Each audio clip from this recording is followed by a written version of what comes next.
A veces simplemente quiero pensar que por aprender de mis errores me miro en los vídeos que se suben en YouTube y no lo haga por vanagloria, y a veces aparezco ahí como parezco que ese serio, y yo digo, Señor, pero es la cara que tengo, así que no tengo otra cosa. Y también es la voz que tengo, la verdad es que tengo una voz así ronca que parece que estoy siempre enfadado, y la verdad es que, bueno, no, simplemente lo decía para que también entiendan que todo lo que hablamos aquí es desde el amor, desde la compasión, porque al final aquí todos estamos para ayudarnos a acabar la carrera que tenemos por delante y que necesitamos que estemos todos juntos, porque indiscutiblemente creo que somos conscientes de que no es tan sencillo llegar a andar en esta vida en medio de tanta tribulación, en medio de tantas circunstancias que nos tocan vivir.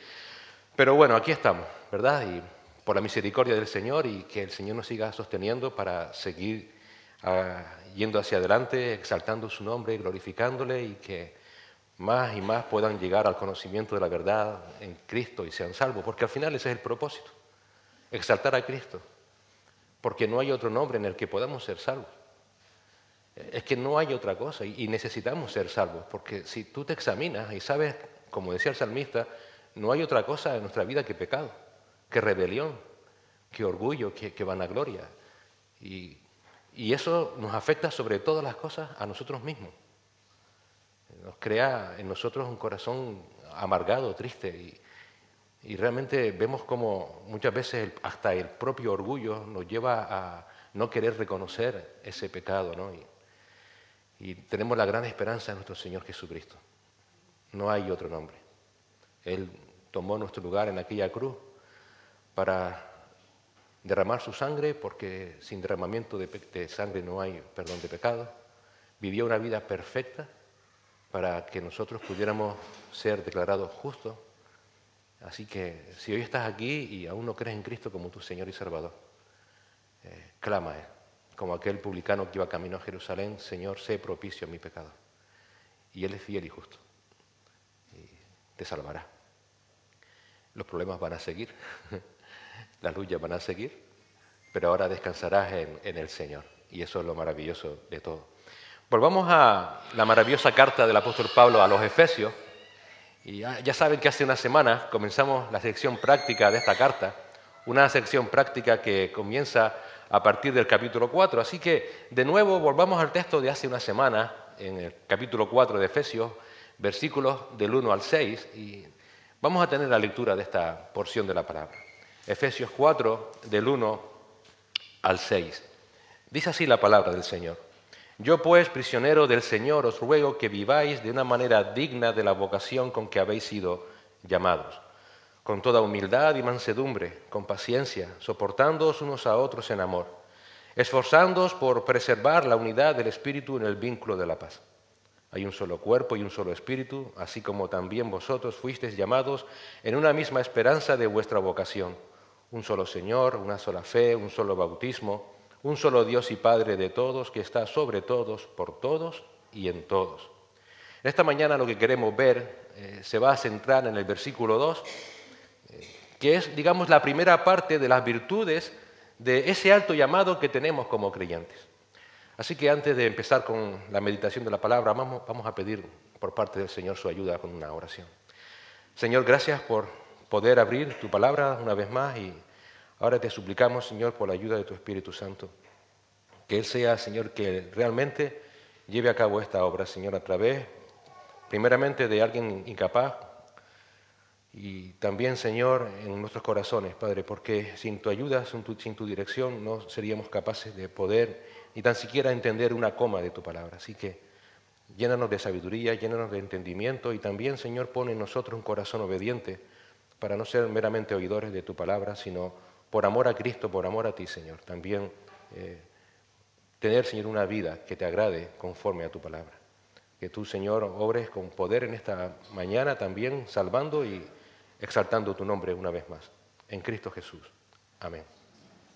Bueno, si recuerdas, y si no recuerdas, pues te lo recuerdo, lo que vimos hace unas semanas, como decíamos antes, es que Pablo comienza esta sección de práctica de la carta en este versículo 1, y lo hace exhortándonos a que vivamos como es digno del Señor, Dice, yo pues, prisionero del Señor, os ruego que viváis de una manera digna de la vocación con que habéis sido llamados. Es decir, toda la vida de un creyente, toda tu vida, debe estar enfocada en vivir de una manera consecuente con el alto llamado soberano de Dios que Él ha hecho para salvarte. Y ese alto llamado, como vimos, es que debemos ser santos como nuestro Padre Celestial es santo. Porque si recuerdas, vimos que la santidad en el creyente es la obra de santificación progresiva que el Espíritu Santo está llevando a cabo en nuestras vidas desde el momento en que nos salva. Y nosotros lo que hacemos es perseverar de una manera activa en esa obra que está llevando a cabo el Espíritu Santo en nosotros. Vimos también que ese perseverar en santidad por parte del creyente, en esa obra de santificación que el Espíritu Santo, siempre me gusta recalcar esto, porque podemos llegar a caer a pensar que somos nosotros los que estamos promoviendo eso, ese perseverar por nuestra parte en esa obra que el Espíritu Santo está llevando a cabo en nosotros, se motiva por amor y gratitud. El deseo real no es el legalismo, es amor y gratitud al Señor. Amor y gratitud, ¿por qué? Pues por lo que Pablo ha expresado en todos los 3 primeros capítulos de Efesios. Amor y gratitud cuando entendemos lo que el Dios Padre, el Dios eterno, ha hecho por nosotros sin merecerlo. Cuando entendemos que Él nos eligió por su gracia para salvarnos desde antes de la fundación del mundo. Cuando entendemos que Él nos rescató, nos redimió mediante la sangre de Cristo de la muerte, del infierno, de su ira venidera. Cuando recordamos que estábamos muertos en nuestros delitos y pecados y el Señor nos dio vida juntamente con Cristo. Y lo hizo cuando aún éramos hijos por naturaleza, hijos de ira, sus enemigos. Esa vida en santidad se motiva por amor y gratitud al Señor cuando entendemos que hemos sido unidos a su Hijo Jesucristo y que ahora nos mira en Él. Y cuando entendemos que ahora compartimos su vida espiritual, cuando entendemos que su Espíritu Santo también nos guarda para vida eterna, tenemos la certeza de que ya nada ni nadie nos apartará del amor de Dios que es en Cristo Jesús. Cuando entendemos que Dios nos ha dado el privilegio de sentarnos junto al Señor en los lugares celestiales, que nos ha hecho ser partícipes de las ricas bendiciones de ser parte de su pueblo. ¿Cómo no estar agradecidos? ¿Cómo no vivir en gratitud, en alabanza al Señor? Así que tu andar, como es digno del Señor, es andar en obediencia santa, en esa obra de santificación del Espíritu Santo, y hacerlo por amor y con gratitud. Ahora todo lo que vives debe ser una expresión de vida totalmente distinta a la que vivías cuando estabas sin Cristo. Porque en esa obra de santificación, sabes o recuerdas lo que nos dice la palabra que está llevando a cabo el Espíritu Santo en nosotros, está formando la imagen de Cristo en nosotros. Y está formando esa imagen porque estamos unidos a Él y Él comparte con nosotros su vida espiritual. Ahora has llegado a este punto, quizás te estés preguntando, y si no te lo preguntas, te animo a que te lo preguntes, es de qué manera práctica debe expresarse esa vida totalmente distinta. ¿Cómo debo manifestar en mi vida ese andar en santidad como es digno del Señor? ¿Cómo debo expresar mi amor y gratitud al Señor? E incluso, yo me hacía la pregunta esta. Señor, ¿cómo sé realmente que el Espíritu Santo está llevando a cabo en mi vida esa obra de santificación y que no soy un fraude? Y que no soy un fraude. Para responder a estas preguntas, Pablo en los versículos 2 y 3, pero repito, esta mañana nos vamos a centrar en el 2, va a desarrollar cuáles son las virtudes de esa nueva vida espiritual en Cristo, de ese andar como es digno del Señor. Va a responder de qué manera práctica se debe andar en santidad y que realmente tu vida no es un fraude. Va a responder cómo vivir una vida que expresa tu amor y gratitud al Señor y que lo vas a hacer sinceramente. Y lo va a hacer desarrollando las virtudes del alto llamado que tenemos los creyentes. Vamos a ver en esta mañana 4 virtudes, que es las 4 virtudes que aparecen en el versículo 2. Vamos a leer de nuevo el versículo 1 y el versículo 2. Dice la palabra: Yo pues, prisionero del Señor, os ruego que viváis de una manera digna de la vocación con que habéis sido llamados. Versículo 2. con toda humildad y mansedumbre, con paciencia, soportándoos unos a otros en amor. Yo daba vueltas y vueltas y vueltas al texto. Sé que aparentemente no tiene mucho más, pero yo me preguntaba, ¿por qué Pablo, después de decirnos o de rogarnos que vivamos como es digno del Señor, no nos dice, mira, y hazlo con oración ferviente? No dice, sé un creyente apegado a la palabra. No dice, sé un creyente abandonando ciertos comportamientos sociales que no son muy bien vistos. O sé un creyente que no dejes de ir a la iglesia. ¿Por qué no dice eso? ¿Por qué habla de virtudes como la humildad, la mansedumbre, la paciencia y el amor? Porque el andar como es digno del Señor tiene que ver con nuestro carácter. Tiene que ver con nuestro carácter. Ese es el punto del apóstol Pablo. Si quieres andar como es digno del Señor, ten el carácter de Cristo. Ten el carácter de Cristo. A lo largo de la historia, algunos han entendido que la vida espiritual de un creyente que agrada a Dios se manifiesta solamente, repito, solamente, por lo que dejamos de hacer o por lo que ahora empezamos a hacer. Por ejemplo, si antes hablabas con malas palabras, ahora ya no lo haces. Incluso a veces nos esforzamos por hablar como si nuestras palabras salieran del Nuevo Testamento, ¿verdad? Ahora algunos quizás esperan incluso que hables espiritualmente con jerga cristiana. Bendición, hermano, bendición, bendición, bendición. Por ejemplo, no está mal, pero para que me entiendan. Además se espera que esa vida nueva espiritual se manifieste, por ejemplo, también con algún cambio de hábito que no es muy bien visto entre los cristianos, pero que no es un pecado necesariamente. Por ejemplo, si antes bebías alcohol, no digo que te emborracharas, eso sí es pecado. Si antes bebías alcohol, por ejemplo, en casa, en la comida, una copa de vino, una cerveza, ahora se espera que ya no lo hagas. Es una vida espiritual nueva. Si antes fumabas, ahora se espera que ya no lo hagas. Además, se espera que vivas en una constante bendición, ¿no es cierto? Como si flotaras ajeno a la realidad de un mundo caído en pecado. Nada malo te puede suceder. Evidentemente, con todo esto no estoy diciendo que cuando el Señor nos salva no debe haber un cambio en nuestro comportamiento. Por supuesto que sí, porque una vida espiritual que agrada a Dios abandona el pecado que caracterizaba nuestra vieja naturaleza. Pablo va a decir más adelante en el capítulo 4, en los versículos del 20 al 24, lo siguiente al respecto.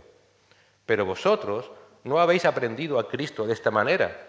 Si en verdad lo oísteis y habéis sido enseñados en Él, conforme a la verdad que hay en Jesús, que en cuanto a vuestra anterior manera de vivir os despojéis del viejo hombre que se corrompe según los deseos engañosos y que seáis renovados en el espíritu de vuestra mente, que os vistáis del nuevo hombre, el cual, en la semejanza de Dios, ha sido creado en la justicia y santidad de la verdad. Así que no estoy diciendo que no dejar una vida antigua de pecado es algo que no se deba hacer. Pero la pregunta que yo me hago es, ¿y no será la vida espiritual que agrada a Dios mucho más que dejar simplemente atrás una vieja naturaleza? Otra perspectiva que se tiene en el mundo evangélico de la vida espiritual o de lo que significa la vida espiritual que agrada a Dios se complementa con lo anterior. Y es que la obra del Espíritu Santo la obra que el Espíritu Santo está llevando a cabo en nuestras vidas se limita exclusivamente, repito, se limita exclusivamente a una serie de nuevas actividades diarias o cotidianas. Me explico. Si antes no leías la Biblia, ahora, en tu nueva vida espiritual, se espera que tengas un tiempo diario de devocional. Un tiempo que reservas para la lectura de la Biblia. Si antes no orabas, ahora también se espera que reserves un tiempo para la oración. También se espera que guardes el domingo para no dejar de venir a la iglesia, o se espera que sirvas en ella con los dones que el Señor te haya dado. Una vez más, Con esto no estoy afirmando de que todas estas disciplinas espirituales, como el estudio de la Biblia, la oración, la asistencia a la iglesia, el servicio, no sean necesarias en la vida del creyente. No estoy diciendo eso. No estoy diciendo eso. Al contrario, por supuesto que sí son necesarias. Es más, no son requeridas. Se nos es requerido estar expuestos a la palabra. Se nos es requerido orar sin cesar. Se nos es requerido no dejar de reunirnos como algunos tienen por costumbre, pero lo que me cuestiono es, ¿y no será la nueva vida espiritual en Cristo que agrada a Dios mucho más que devocionales diarios, que palabras santificadas, que tiempos de oración, que tiempos de servicio? ¿No será que tal vez haya un concepto de la vida cristiana que se me pueda estar escapando? ¿Acaso Dios no requiere mucho más de mí? Porque ¿no te parece extraño que Dios te haya dado al Espíritu Santo solamente para que no te olvides de leer la palabra, por ejemplo? ¿Para que no te olvides de orar? ¿Para que no te olvides de venir a la iglesia? ¿Para que no hables con palabras malsonantes? ¿O para que dejes de fumar, por ejemplo? ¿Para eso te dio Dios el Espíritu Santo solamente? Incluso me pregunto, ¿y si mi vida espiritual se limita a hacer o dejar de hacer estas cosas, ¿no podrá significar que esta vida espiritual es un fraude? Que solamente sea uno más de los que el día del juicio, a pesar de haber hecho todas estas cosas espirituales, escuche por parte del Señor: nunca te conocí, apártate de mí, hacedor de maldad. Mateo 7:23. Por supuesto que Dios requiere mucho más de nosotros, muchísimo más que nosotros, que simplemente leer la palabra o de orar o venir a la iglesia. Mucho más. Mucho más. Mira, para que entiendas que Dios requiere mucho más de tu vida espiritual, solamente tienes que pensar a quién te dio para que produzca en ti esa nueva vida y para que te ayude a vivirla. Dios Padre te dio el Espíritu Santo. ¿Sabes quién es el Espíritu Santo? La tercera persona de la Trinidad. Por tanto, piensa en lo siguiente: mientras más grande es el ayudador, más grande y ardua es la demanda que Dios tiene para tu vida.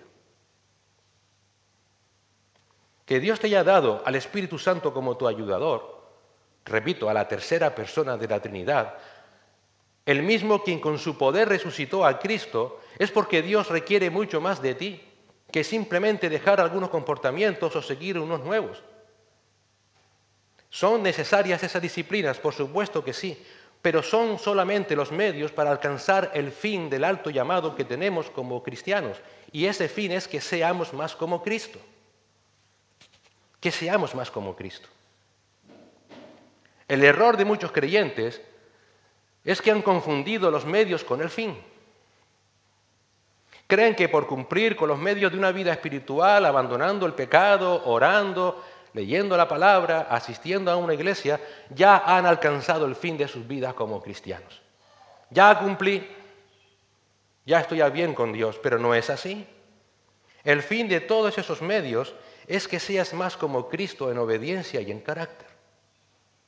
Ese sí es el fin de tu vida espiritual. Que tu vida sea un reflejo de Cristo. Que tu carácter refleje a Cristo. Si te preguntas si estás andando como es digno del Señor, pregúntate si estás imitando a Cristo en obediencia y en carácter. Y tendrás la respuesta. Porque ese es el alto llamado que tenemos los creyentes. Ese es el fin de nuestra santificación progresiva que se completará cuando el Señor nos glorifique. Ser más como Cristo en obediencia y carácter. Mira, Jesús, creo que todos los que estamos aquí lo sabemos, Jesús fue un hombre de oración, ¿no es cierto? Su vida de oración fue intensa y poderosa. Además fue un hombre con un amplio conocimiento de la palabra de Dios, obviamente, cómo no, la palabra habla de él. Dominaba perfectamente la palabra de Dios. Era una persona espiritual, pero esa espiritualidad no era algo meramente superficial. Esa vida espiritual se manifestaba por obediencia, por una obediencia interna de corazón. No vine a hacer mi voluntad, sino la voluntad de aquel que me envió, dijo el Señor más de una vez. Una obediencia que le llevó hasta la muerte. Y una obediencia que se manifestó a través siempre de una vida con un carácter piadoso. Señor, dice Mateo 11:29, es manso y humilde de corazón. El Señor dice en Filipenses 2:6, es desprendido. No se aferró a sus prerrogativas como Dios cuando se hizo hombre. El Señor es paciente, segunda de Pedro 3:9, no queriendo que nadie perezca, sino que todos vengan al arrepentimiento. El Señor es sufrido porque quiere salvar, Isaías 53:11. El Señor Jesucristo es amoroso, dio su propia vida por amor a los que vino a salvar, Juan 3:16. Por eso, si estás confundiendo los medios de la espiritualidad como el fin de tu vida y no como los medios para llegar a ser más como Cristo, te estás metiendo en problemas. Quizás debieras preguntarte si tu vida espiritual es un fraude. Dice Sproul, la espiritualidad es un sustituto barato de la rectitud. El alto llamado que tenemos como creyentes es ser rectos, imitando el carácter de Cristo. Imitando el carácter de Cristo, no haciendo obras humanas. Así que Pablo, después de la exhortación del versículo 1 a vivir de manera consecuente con ese alto llamado que tenemos por parte de Dios, nos va a presentar, obviamente, cómo no, las virtudes del carácter que todos los creyentes debemos desarrollar para andar como hijos de Dios en santidad, y que van a poner en escena la evidente obra santificadora que el Espíritu Santo está llevando a cabo en nuestras vidas, porque estamos siendo asemejados a Cristo en su carácter, como vimos antes. Y fíjate que la primera virtud de ese carácter es la humildad. Nos dice que vivamos como es digno del Señor con toda humildad. ¿Humildad qué es? Bueno, la humildad es obviamente lo opuesto al orgullo. ¿Tú sabes cuál fue el primer pecado que cometió Satanás? El orgullo. Quiso ser como Dios. Por esa razón, lo que caracteriza a todo ser humano es el orgullo. Siempre va a estar ahí. Es como ese zorro que está guardando siempre la oportunidad para atacar y hacerte daño. Sí, quizás diga, yo no soy orgulloso. Sí lo eres. Cuando ya dices que no eres orgulloso, ya estás siendo orgulloso. Ya estás siendo orgulloso. Por esa razón, la humildad debe ser lo primero que caracteriza a un creyente. Por esa razón está en el primer lugar que Pablo lo expone. Y por tanto es lo que debe estar, no solamente lo primero en nuestro corazón, sino que es lo que debe dominar toda nuestra vida. Todo lo que hagas debes hacerlo con humildad. Todo. Es interesante saber una cosa, yo no lo sabía, pero leyendo se aprende. Según Juan Wesley, no sé si te suena, pero bueno, un hermano del siglo XIX, los cristianos fueron probablemente quienes inventaron esa palabra. Dice, ni los romanos ni los griegos tenían una palabra específica para aludir al concepto de humildad. No existía ni en el griego ni en el romano. ¿Por qué? Porque precisamente lo que hablamos antes, todos los inconversos que están bajo el poder del orgulloso Satanás son orgullosos por naturaleza, como también nosotros seguimos siéndolo. El sentido literal de la palabra en griego, que quizás aquellos hermanos cristianos del primer momento de la iglesia quisieron darle, es el siguiente. Piensa de manera correcta y sensata acerca de ti mismo. Esa es la humildad. Piensa de manera correcta y sensata acerca de ti mismo. Piensa correctamente de quién eres, de tus limitaciones, de tus incapacidades, de tu dependencia. Esto implica, por tanto, también expresar necesidad. ¿Cuándo has expresado necesidad? ¿Cuándo fue la última vez que dijiste, hermanos, oren por mí, por ejemplo? Les necesito en oración. Es por eso que en el ambiente cristiano de aquel momento se usaba para referirse al sentimiento agradecido del que vive en dependencia de Dios. Todo aquel que decía o que vivía en dependencia del Dios en medio de cualquier situación decían que era un cristiano humilde, porque reconocía su dependencia del Señor. La humildad, si se puede definir de alguna manera, aparte de lo que acabamos de decir, es la virtud de aquel que tiene una correcta visión de Dios. Isaías dice en el capítulo 6, versículo 5, este texto muy conocido. Cuando Isaías tiene la visión de Dios y dice: ¡ay de mí, que soy muerto! Porque siendo hombre inmundo de labios y habitando en medio de pueblo que tiene labios inmundos, han visto mis ojos al Rey Jehová de los ejércitos. Isaías ve a Dios y habiendo visto a Dios se maldice a sí mismo. Y dice que es un hombre de palabras horrendas, inmundo de labios, que está muerto. Eso es tener una correcta visión de quién es Dios. ¿Tienes tú esa visión de Dios? Cuando vives día tras día en tu vida, sabes que estás permanentemente delante de la presencia de Dios. Tienes esa correcta visión de Dios. Si la tuviéramos, muchas cosas cambiarían. Y una de las cosas que saldrían a la fotre sería precisamente que somos orgullosos y lo quitaríamos de nuestras vidas. Además, la humildad es también la virtud de aquel que tiene una correcta visión de Cristo. Que como Juan el Bautista afirma, Él debe crecer y yo debo menguar. ¿Menguas en tu vida para que Cristo reine en tu corazón? ¿Menguas? Como Pablo afirma, no hay nadie como Cristo. Y vale la pena perder todo por conocerlo a Él. Pablo dice en Filipenses 3:8, y aún más, yo estimo como pérdida todas las cosas en vista del incomparable valor de conocer a Cristo Jesús, mi Señor, por quien lo he perdido todo y lo considero como basura a fin de ganar a Cristo.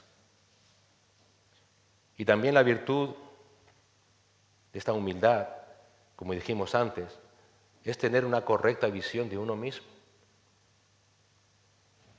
Como afirma el salmista en el Salmo 8, Señor, ¿quién soy yo para que te acuerdes de mí? ¿Quién soy yo para que el Hijo del Hombre me cuide? ¿Quién soy yo? Es la visión correcta de aquel que ha entendido precisamente toda la verdad que Pablo ha ido describiendo de nosotros en los 3 primeros capítulos de Efesios. Y es que cuando entiendes que has sido elegido por Dios sin merecerlo, que tu destino justo era el infierno, pero que Dios tuvo misericordia de ti mandando a Cristo a morir en una cruz en tu lugar. Cuando entiendes que has sido aceptado como hijo de Dios en su Hijo Jesucristo por la pura gracia benevolente de Dios, solo cabe humillarte ante Él y darle a Él toda la gloria y toda la honra porque te sabes que eres nada y solamente Él es todo. Por eso sin humildad es imposible vivir una vida de ingratitud verdadera a Dios. Porque la humildad que agrada a Dios es la que te hace caer agradecido y dependiente a sus pies. La verdadera gratitud, hermanos, es vivir en dependencia agradecida del Señor, sea cual sea nuestras circunstancias. Como dijimos al principio de todo, como aquel publicano que va camino a Jerusalén, Dios mío, sé propicio a mi pecador. Como el salmista, delante de mí solamente hay pecado, pecado y pecado. Como dijo nuestro hermano Sproul de nuevo, en nuestra salvación lo único que hemos aportado ha sido nuestro pecado. Esa es la correcta visión que debemos tener de nosotros. Porque de esa manera tendrás una correcta visión de Dios y una correcta visión de Cristo. Es la humildad del que sabiendo lo que Cristo hizo por él, le pone en el primer lugar en su vida. Por eso la humildad también es saber que quien maneja mi vida es Cristo. Él domina toda mi vida. Por eso Pablo, fíjate que dice que debemos andar como es digno del Señor con toda humildad. No dice solamente con humildad, dice con toda humildad. Absolutamente con toda.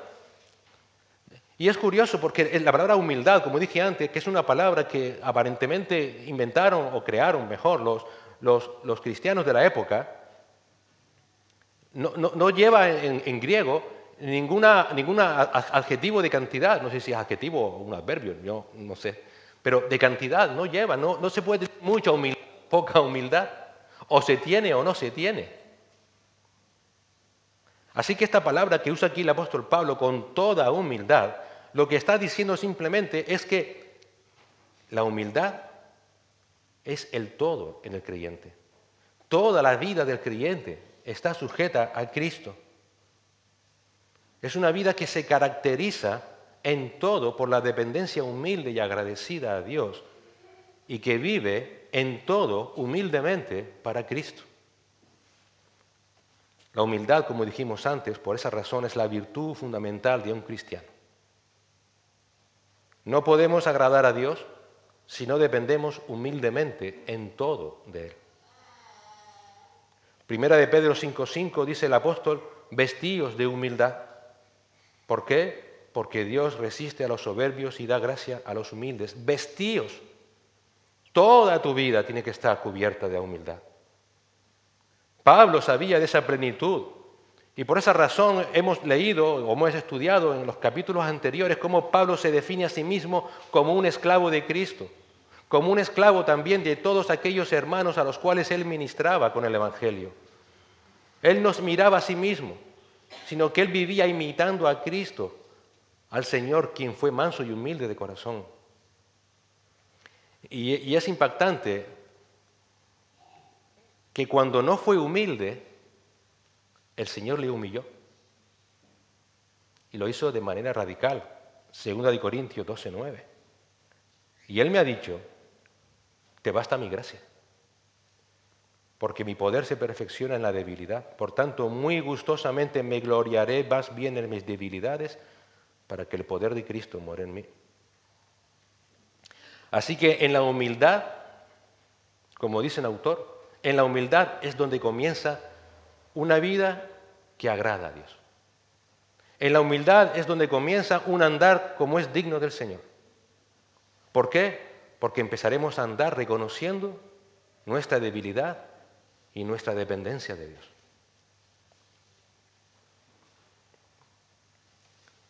Es la autoconciencia honesta de uno mismo. Pablo dijo de sí mismo, soy el primero de los pecadores. También dijo en Romanos 7, no hago lo que quiero hacer, hago lo que no quiero hacer, soy un hombre miserable.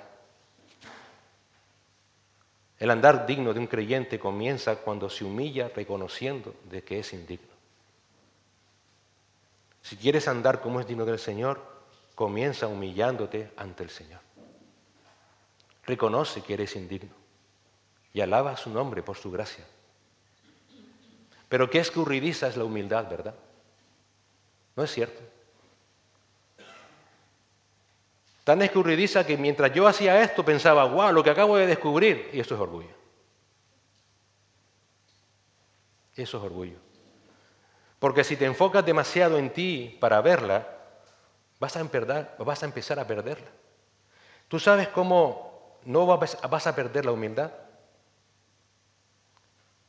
Nunca dejes de mirar a Cristo. Nunca dejes de recordar a Cristo. Como dice un pastor, la humildad debe procurarse siempre y alegarse nunca. Imita siempre a Cristo. Solamente Él es puro en toda humildad y en toda mansedumbre. Y cuando nunca dejes de mirar a Cristo es cuando realmente vas a evitar caer en el orgullo de creer que eres humilde. Entonces la primera virtud del carácter que debes mostrar es la humildad. Una humildad que tiene que ver con una honesta evaluación de uno mismo, con una correcta visión de quién es Cristo y de quién es Dios. Cuanto más pura y honesta sea tu visión de ti mismo, más correcta será la visión del Señor y de Dios, y más digno del Señor andarás. La siguiente virtud del carácter es la mansedumbre. La mansedumbre. La palabra griega significa suave, dulzura de corazón.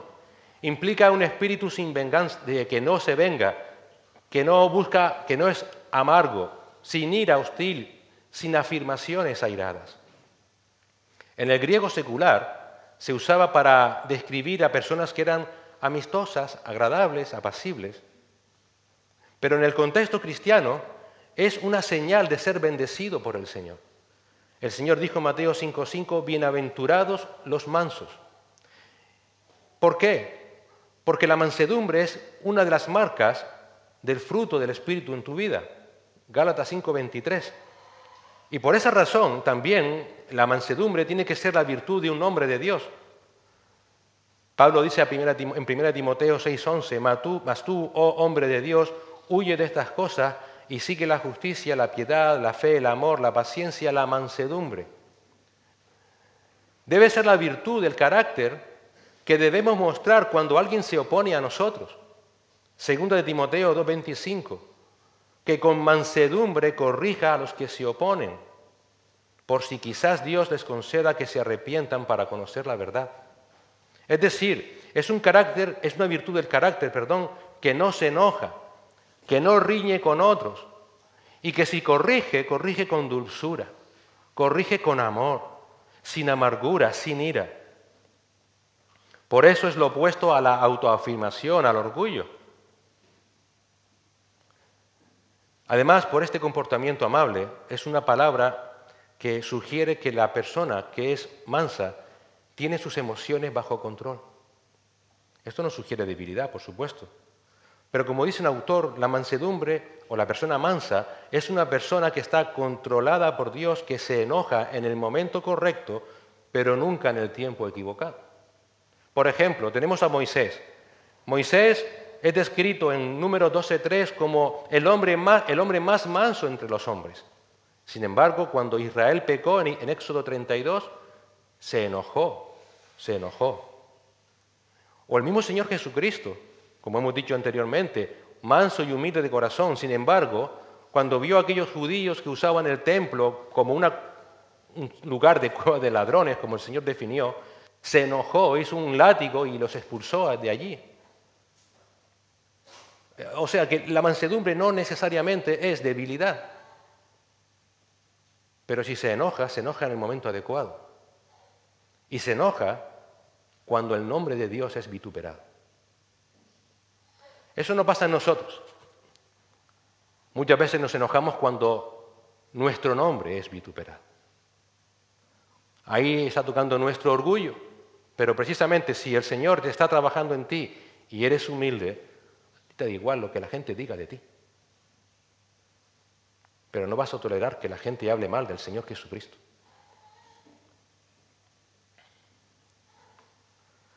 La mansedumbre es una obediencia amorosa al Padre. Y es también una obediencia amorosa al Padre por amor a los escogidos. A mí me impacta entender que el Señor Jesucristo fue tan manso por amor al Padre y por amor a nosotros, que cuando fue acusado injustamente no abrió su boca. Eso es mansedumbre. Pedro dice en 1 de Pedro 2, 22 y 23, el cual no hizo pecado ni se halló engaño en su boca, quien cuando le maldecían no respondía con maldición, cuando padecía no amenazaba, sino que encomendaba la causa al que juzga justamente. Esa es la mansedumbre a imitar. Pero qué difícil, ¿verdad? Vivir así. A veces, como dijimos ahora, cuando nos hieren y hieren nuestra persona, sale el orgullo y perdemos la mansedumbre. Nos llenamos de ira y sacamos la ley para arremeter porque me has hecho daño a mí. Muchas veces caemos en el legalismo cuando buscamos tan prontamente las faltas de otros, ¿no es cierto? Estamos buscando a ver dónde está la falta para sacarla, porque esa falta me está haciendo daño a mí. A mí. Pero ¿cuántas veces tardamos a la hora de calmar esas heridas con el bálsamo del amor? Quizás, como el Señor Jesucristo, ni respondiendo, ni amenazando, sino encomendando al Padre, quien es el que juzga rectamente. Un andar como es digno del Señor no debe mostrarse exclusivamente por la capacidad de reprender, sino sobre todo de restaurar. Muchas veces, tristemente, en las iglesias, esta medida de la gracia que el Señor nos ha dado, de la disciplina, huimos de ella porque tristemente se ha mal usado y se ha usado para reprender y no para restaurar. Pero el propósito de la disciplina dentro de la iglesia es restaurar. Restaurar. El propósito de nuestras vidas, como andar digno del Señor, es buscar restauración. Restauración, no reprender. Así que la mansedumbre es la virtud del carácter que nos capacita a llevar sin irritación, sin resentimiento, la voluntad de Dios en nuestras vidas, aunque nos sean contrarias. Es la virtud que nos capacita para sobrellevar las faltas de los demás hacia nosotros. Es la capacidad que nos ayuda a sobrellevar los daños que nos puedan estar haciendo.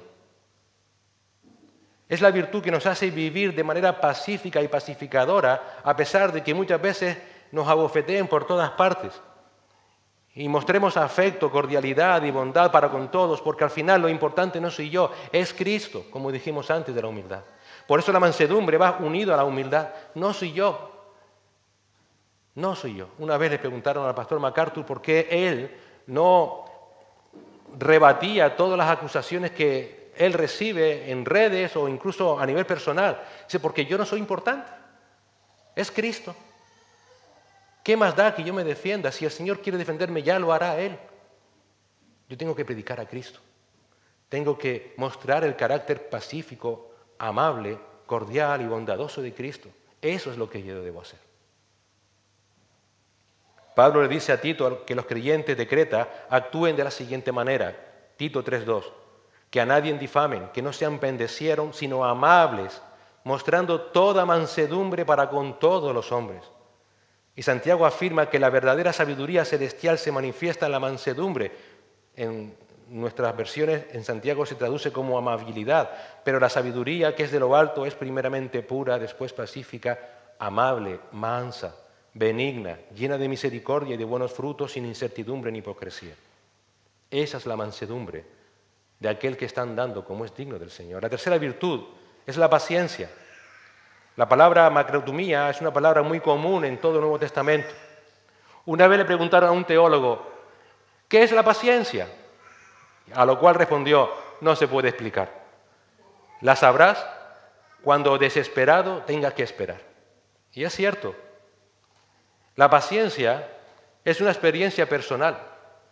Manolito decía que a nadie le duele que le pisen el callo ajeno. Así es la paciencia. La paciencia es una espera personal, perseverante y confiada en Dios en medio de situaciones y de pruebas que nos causan dolor, frustración, inseguridad. Y cada uno debe experimentarla para entenderla. Santiago dice en Santiago 1, 2 y 3, tened por sumo gozo, hermanos míos, el que os halléis en diversas pruebas, sabiendo que la prueba de tu fe produce paciencia. Es tu fe, o sea, yo no puedo vivir tu fe, por tanto, eres tú quien debes vivirla para saber lo que es la paciencia. Pero la paciencia también es parte del carácter cristiano de aquel que anda como es digno del Señor. Porque la paciencia lo que está reflejando es confianza, es humildad, es mansedumbre en lo que Dios está haciendo en su vida. Y es lo que desarrolla nuestro carácter fiel, gozoso, pacífico, contento, pase lo que pase. Vemos un ejemplo de eso en Pablo. Pablo en Filipenses 4, 11 y 13 dice lo siguiente, no que hable porque tenga escasez, pues he aprendido a contentarme cualquiera que sea mi situación.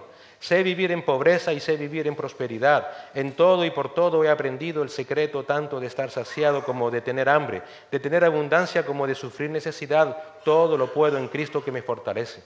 Pablo aquí no está haciendo un mensaje, un alegato del estoicismo.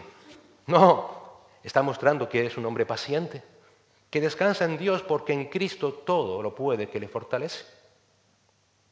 Ahora, aunque realmente la paciencia no se puede explicar, debemos de experimentarlo, la palabra del Señor nos da una serie de pautas para saber desarrollar esa virtud. Primero, cuando pases por pruebas donde tu paciencia se está ejercitando, nunca te rindas.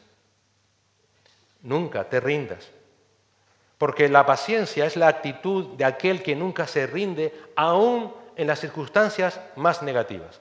Mira un ejemplo en Hebreos 6, del 13 al 15. Cuando Dios hizo la promesa a Abraham, no pudiendo jurar por uno mayor, juró por sí mismo, diciendo, ciertamente te bendeciré y ciertamente te multiplicaré. Y así, habiendo esperado con paciencia, obtuvo la promesa. Abraham esperó pacientemente. Dios no le dijo cuándo, en qué momento, en qué año, en qué mes, en qué día iba a cumplir su promesa. Pero él nunca se rindió, sino que esperó con paciencia. Él sabía en quién había confiado. Esa es la paciencia. ¿Sabes en quién has confiado? Si sabes en quién has confiado, si sabes que Jesucristo es el Hijo de Dios, no te rindas. Claro que vas a pasar por pruebas, claro que vas a pasar por diferentes circunstancias, pero el Señor te dice ciertamente, ciertamente, y dice, y no habiendo otro por quien jurar, uno mayor que Él juró por sí mismo, ciertamente te bendeciré. Por eso la primera, digamos, forma de pensar para poder desarrollar la paciencia es nunca te rindas, nunca. Segundo, si quieres desarrollar un carácter paciente, nunca te quejes, nunca te quejes. Ten cuidado cuando te quejas porque las cosas no son como te gustaría que fueran. De nuevo Santiago, en Santiago 5:9. Hermanos, no os quejéis unos contra otros para que no seáis juzgados. Mirad, el juez está a la puerta. No os quejéis. Y tú dices, bueno, entonces, ¿qué debo hacer? Lee el versículo 10. Tomad como ejemplo de sufrimiento y paciencia a los profetas que hablaron en el nombre del Señor. Sé paciente, no te quejes. No dices que crees en Cristo como tu Señor y Salvador. Bueno, pues el Señor quiere desarrollar en ti su carácter. Sé paciente. No te quejes. La paciencia es la virtud del creyente que anda como es digno del Señor porque nunca se rinde, ni aun en las circunstancias más duras y negativas de su vida, y que nunca anda quejándose, perdiendo su paz, su alegría, su dulzura, su deleite, su afecto. Tercero, ten paciencia con todo el mundo. Primera de Tesalonicenses 5:14. Os exhortamos, hermanos, que amonestéis a los indisciplinados, animéis a los desalentados, sostengáis a los débiles y seáis pacientes con todos. Ten paciencia con todos. Eso es todo el mundo. ¿Sabes cuándo perdemos la paciencia más fácilmente? Con tu esposo, con tu esposa, con tus hijos, con tus seres queridos con los que tienes que convivir cada día de tu vida. Pero aquí dice el Señor, ten paciencia con todos, con todos, con todos. Si quieres desarrollar el carácter de Cristo, debes tener paciencia con todos.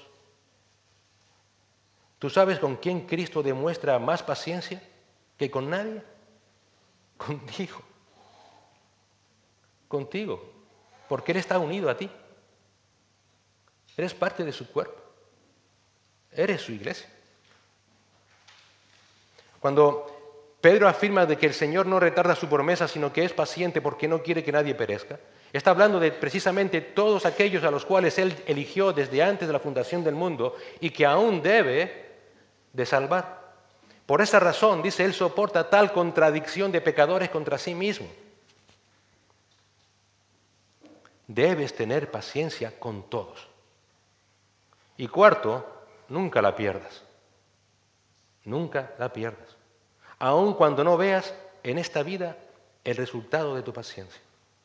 No la pierdas. Nunca. De vuelta en Santiago. Santiago 5:7. Por tanto, hermanos, sed pacientes hasta la venida del Señor. Eso es mucho tiempo, ¿verdad? Deseamos que el Señor venga ya. Pero quizás cuando el Señor vuelva ni siquiera vamos a estar aquí. Pues ten paciencia hasta que Él vuelva. Es decir, toda tu vida. Siempre. Para siempre. No tenemos ninguna garantía de que durante esta vida, durante nuestra vida, el Señor intervenga y Él venga. No. Pero aún así, Él establece el estándar de cómo debemos de ser pacientes. Toda nuestra vida, hasta que el Señor vuelva. Por tanto, no pierdas la paciencia. Desarróllala con todos. Ese es el carácter de aquel que anda como es digno del Señor.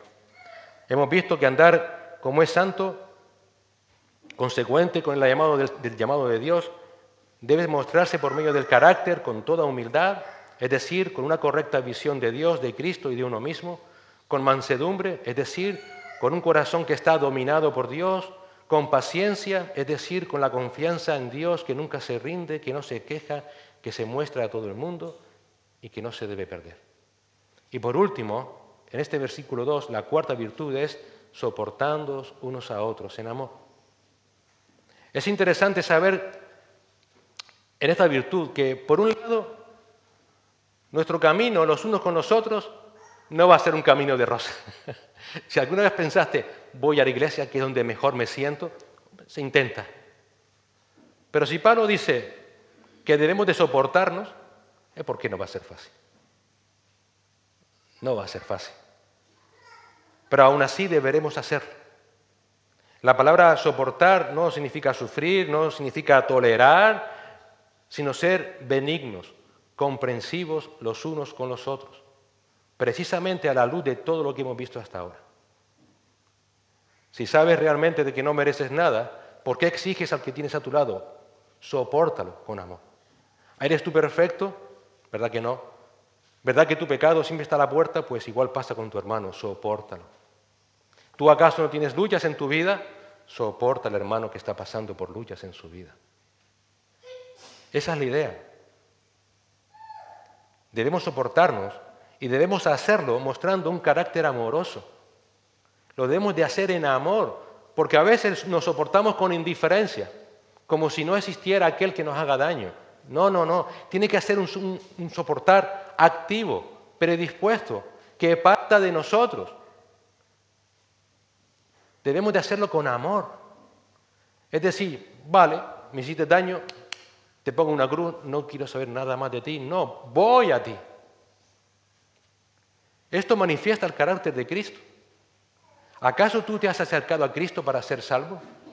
¿O fue Él quien se acercó a los pecadores? ¿No fue Él quien se acercó a aquellos que le hemos ofendido? ¿No se acercó Él a nosotros a pesar de que nosotros lo íbamos a crucificar? Así igual tiene que ser nosotros. Debemos de soportarnos de manera activa yendo al que nos ofende y soportarlo con amor y mostrarle amor. Si quieres saber más acerca de eso, lee 1 Corintios 13. Esto que muchas veces se utiliza para los matrimonios, pero que no tiene nada que ver. Habla precisamente de este carácter amoroso que debemos mostrarnos los unos a los otros, que todo lo cree, todo lo espera, todo lo soporta. El propósito de ese carácter benigno y comprensivo en amor lo encontramos en 1 de Pedro 4:8. Es maravilloso este propósito de mostrar ese carácter benigno y comprensivo en amor. 1 de Pedro 4:8. Sobre todo, sed fervientes en vuestro amor los unos por los otros, pues el amor ¿qué? Cubre multitud de pecados. ¿Por qué debemos tener un carácter benigno y comprensivo? Porque el amor cubrirá multitud de pecados, hermanos. Es Cristo, una vez más. Su carácter bondadoso, el soportarnos con amor, lo hizo con ese propósito, cubrir nuestra multitud de pecados. Nosotros debemos actuar igual. Y fíjate que esa virtud de nuestro carácter también es prioritaria. Pedro dice, sobre todo. ¿Qué significa esto? Que debe ser algo prioritario en nuestras vidas cristianas el soportarnos en amor. Y además debemos de hacerlo de manera intensa. Dice, sean fervientes. Ferviente significa estirar un músculo tanto como se pueda estirar. Es decir, debes extender tu amor tanto como te sea posible, hasta el punto, dice el apóstol Pedro, que ese amor cubra multitud de pecados. Y yo pensaba, ¿por qué Pedro tuvo que decir eso? Y me surgieron dos opciones. Quizás Pedro escribió eso recordando Proverbios 10:12, donde leemos el odio suscita rencillas, pero el amor cubre todas las transgresiones. Pero luego me acordé de otra cosa más importante, al menos a mi juicio. Creo que él lo escribió por experiencia personal. cuando él se acordaba cómo el Señor le soportó cuando le negó 3 veces, cómo le perdonó con tanto amor. Lo leemos en Mateo 26. Ese soportar con amor del Señor a Pedro es la misma virtud que también nosotros debemos mostrar en nuestro carácter los unos con los otros. Porque cada día el Señor nos soporta con amor, en cada momento, en cada instante, cubriendo nuestra multitud de pecados. Así que ese amor que soporta es también parte del carácter que el Señor requiere en nosotros. Es parte de nuestro carácter que está siendo conformado a la imagen de Cristo, de aquel que realmente está andando como es digno del Señor, de aquel que realmente está siendo santificado, está siendo preservado para vida eterna por el Espíritu Santo. Y acabamos, y simplemente una última consideración, si me lo permites, antes de acabar. Según avancemos en esta carta, nunca te olvides de estas virtudes. Bueno, ya tendré que hacerlo yo porque vamos a estudiarlo, pero te animo a que, según avancemos en esta carta, nunca te olvides de estas virtudes. Me explico. Cuando Pablo trate la vida en la iglesia, recuerda que deberemos tratarnos con toda humildad, con mansedumbre, con paciencia, soportándonos los unos a los otros en amor. Cuando tratemos en el capítulo 5 el tema de los matrimonios, recuerda que los esposos deberán tratarse con toda humildad, con mansedumbre, con paciencia, soportándose los unos a los otros en amor. Cuando hablemos el tema de los padres y de los hijos en el capítulo 6, recuerda que deberemos tratarnos mutuamente con toda humildad, con mansedumbre, con paciencia, soportándonos unos a otros en amor. Cuando te enfrentes a problemas laborales, que Pablo tratará en el capítulo 6 también, si eres jefe o si eres empleado, recuerda que deberás tratarse con toda humildad, con mansedumbre, con paciencia, soportándose los unos a los otros en amor. Y cuando se hable de las pruebas y de las tentaciones por las que todos pasaremos, recuerda que nos deberemos tratar mutuamente con toda humildad, con mansedumbre, con paciencia, soportándonos los unos a los otros en amor. Ese es el alto llamado. Esas son las virtudes del alto llamado que tienes en Cristo Jesús. Esa es la obra de santificación que el Espíritu Santo está llevando a cabo en ti. Esa es la santificación progresiva. Tu carácter está siendo formado al carácter de Cristo. Estás unido a Él y Él está compartiendo contigo su vida espiritual para andar como Él anduvo. Ciertamente el Señor, para alcanzar esos medios, nos concede oración, súplica, la palabra, la comunión los unos con los otros, el dejar atrás una vida de pecado, pero nunca te confundas. Que si esto no cambia tu carácter, que si esto no te hace mostrar un carácter humilde, manso, paciente, amoroso, no estás haciendo nada. Oremos. Señor y Padre, gracias por tu palabra. Gracias, Señor, por la obra que tú estás haciendo en nosotros tan pacientemente, Señor. No solamente nos has salvado, sino que nos estás transformando de tal manera, Señor, que no debemos de ser lo que éramos antes de estar sin ti, Señor. Y cómo tú nos transformas de adentro hacia afuera, Señor. Cómo tú cambias nuestro corazón tan radicalmente que no tiene nada que ver con lo que el mundo dice que debe ser una persona. Y gracias porque tenemos un ejemplo maravilloso, hermoso en Cristo Jesús. ¿Quién como Él, Señor? ¿Quién como Él en humildad? ¿Quién como Él en mansedumbre, en paciencia, en soportarnos, en amor, cubriendo así multitud de pecados?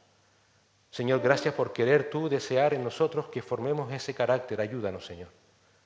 Exhórtanos cada día, repréndenos si hace falta, Señor. Disciplínanos, Señor, si es necesario, porque el Padre al que ama disciplina. Pero, Señor, que ni un ápice de este carácter de Cristo se deje de estar formado en nuestras vidas. Que realmente andemos como es digno de ti, Señor, imitando a nuestro amado Salvador. Gracias por Él, gracias por su ejemplo.